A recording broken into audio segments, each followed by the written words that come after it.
very happy to be joined by Neil Druckmann, creative director for The Last of Us over at Naughty Dog. I just You just played The Last of Us. Yeah, I have to say that was probably one of the most harrowing.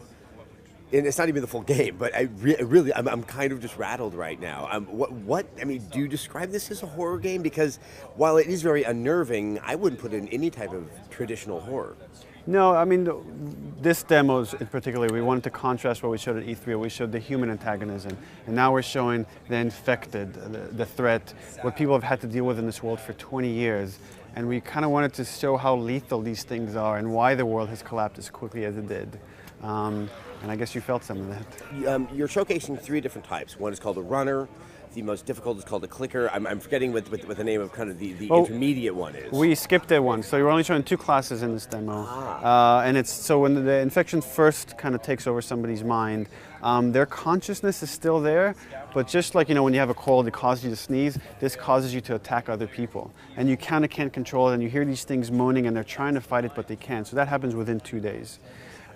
Then once you're still infected, and it kind of the infection starts growing from your mind out. So it looks for a way out, and it finds your orifices. So it starts growing out of your eyes. So pretty soon these things go blind. So we have the first class, what the military calls stage 1 runners. These guys operate in packs. They try to swarm you, so you're kind of trying to keep your distance, but you could still take them on.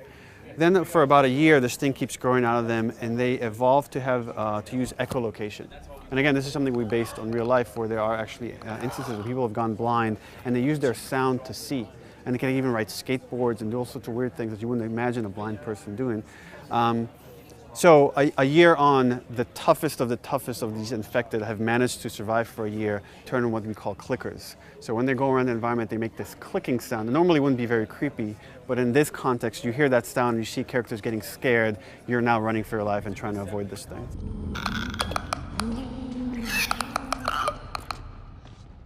And you've decided with these clickers, it's a one-hit kill. Yes. So you need to take them down or you will be dead. Yeah, if you get their attention, it's pretty much game over. If it goes in a frenzy mode, if it notices you and it starts coming at you, there's nothing you can do other than run away. But if you've managed to find some bullets, you could put some bullets in it, make it stagger, and then you can get a hit in, try to back up, let it go through a frenzy, and you kind of go through that cycle. Or if you find enough supplies and you manage to craft a shiv, then you can stealth kill these guys. So again, it's like we're trying to make you like approach a situation. You see a situation, it's like, what do I have in my inventory? What have I managed to accrue? How am I approaching the situation? Am I going to try to take it head on? Am I going to try to sneak by them, or am I going to try to take them out quietly? And yes, and I think you convey it quite well. What I was noticing in the game, there's just a sense of desperate. Mm-hmm. You're constantly just scavenging whatever little thing is, and then you'll figure out what to do with it later. I mean, I almost want to say it's more like desperate horror than survival horror, but it does use some of the more basic concepts that date back to the Resident Evil series, which is I have a handful of things that over time can be combined to make something useful. Yeah, and what we tried doing is taking that kind of system of scavenging, of crafting, and simplifying it to a way that it's very clear. So for example, you go through the world and you find a bottle of alcohol and some rags. Now with it you could, if you unlock these things that we call recipes, so if you have the Molotov cocktail recipe, you can craft a Molotov cocktail. But with the same ingredients, you could craft a health kit. So you get to kind of pick and choose. Likewise, if you find scissors and binding, then you can craft a shiv, which lets you deal with clickers more easily because you can stealth kill them with that. Or regular stage 1 infected, you could kill them faster with a shiv versus trying to choke them out. Or you could take the same items and craft like a different kind of, if you craft them on a 2x4, then you have sort of an axe. And now you could go in, like, if there's a bunch of runners, you could just kind of get one-hit kills with it. So again, it's like, I have a bunch of ingredients and I have branches of what I could craft with them, and it's based on your play style or the situation you're in on what you're going to craft. And now, as we're describing this, I think the one thing that hit me is it's not as cumbersome or as burdensome to sort of the pacing of the game that you typically have in what's called survival horror. That it's as careful as you have to be, it's a fairly fast-paced game. Yeah, and that's the thing we wanted to always keep with it, is like, You can go in guns blazing, you could stealth, you can try to sneak around, and all those things have to be fun. When you're crafting, it has to be easily accessible, that you just get it. You're not trying to play Tetris in your backpack or anything like that. You have to just be able to go in there and craft. It does take time, and your allies actually, when you're starting to craft, they're going to try to cover you. So you might see like a clicker just coming on top of you, and Tess is going to keep it at bay. And then you just crafted this like gnarly shiv, and because she made it stagger, you can now run up and kind of hit it. And now you're both like, we made it. Allies. Yeah. You know, you just mentioned them. Obviously, we've seen Ellie. She is the young lady that's in the game. But we also have Tess here as well. And this is fairly early on. What's the circumstance that sort of put them in what is clearly a very dangerous environment? Yeah. So all three of these characters that you mentioned, Joel, Ellie, and Tess, live in Boston, which is one of the last remaining quarantine zones. This is run by the military. It's been walled off, giant concrete slabs. And then what the military did is they kind of got this little area to themselves, and then they bombed the rest of the city and to get rid of the infected. And that worked for a few years, but now plants have grown there and the infected have come back out. Joel and Tess are smugglers, essentially. They deal in contraband, so they're constantly breaking the law, which is very dangerous in this military zone, because you break the laws, you get executed.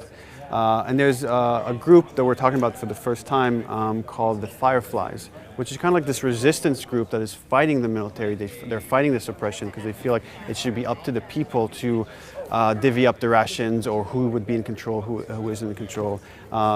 So because of that, this group operates under the law as well, and they approach Joel and Tess and say, hey, we need to smuggle this thing out of the city. And it's a 14-year-old girl named Ellie. And that's kind of the task that when you come into the demo, Joel and Tess have taken on this thing, and they've just made it outside the city's walls. And this is the first time Ellie has stepped foot outside the quarantine zone as well. And obviously that allows for, I think, some of the most fascinating aspects of the game, which is the art direction. Taking sort of recognizable, 21st century American civilization, and it's been sort of just overtaken by nature. It's just in disrepair. I mean, that must be kind of fun, albeit a little bit dark, to be able to come up with what the world would be like under these circumstances. Well, it's dark in its themes, and like you're walking around the city street, or you're going through a subway station where it should be filled with people, and it's empty. And you know that emptiness represents death. But at the same time, there's this beauty to nature reclaiming our domain, and seeing flowers grow where a highway is, or seeing a tree grow, in a storefront. So it's that kind of duality, that kind of contrast is really intriguing, really inviting, and hopefully it gives you a sense of exploration. Yes, my final question, this is the one thing that's just kind of stayed with me since I saw the demo for the first time at E3. Are you guys sensitive to the idea that this is such a dark situation, it is such a desperate situation, how long the player might be able to sort of sustain a single play session before this becomes almost just overwhelming for them? Yeah, we've talked a lot about it, and some of the inspiration we've drawn from, like there's a book called City of Thieves, and it's historical fiction. It's about World War II, these two survivors in Leningrad. Well, there's a siege on the city, there's no supplies, there's cannibals in the city. It's a lot of like very similar situations. And the thing that's beautiful about that book is it's funny. It's like, because otherwise it wouldn't be real.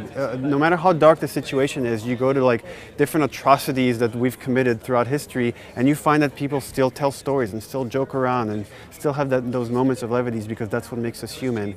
And you will see those elements as well in the game. There's elements where there's no threat, and you just get to see the world through Ellie's eyes, through a kid's eyes, and what is it like for her. Like you see a bit of it in the demo here when she's walking out and she sees skyscrapers up close for the first time, and she has this visceral reaction of like, look at these things, they're amazing. There's still fun to be had at the end of the world. Yeah, exactly. Well, Neil, I cannot wait. When does the game come out? May 7th, 2013. All right. Yes, as you know, I could not be more excited. Thank you so much for the demo and for your time. Thanks, Adam. Appreciate it.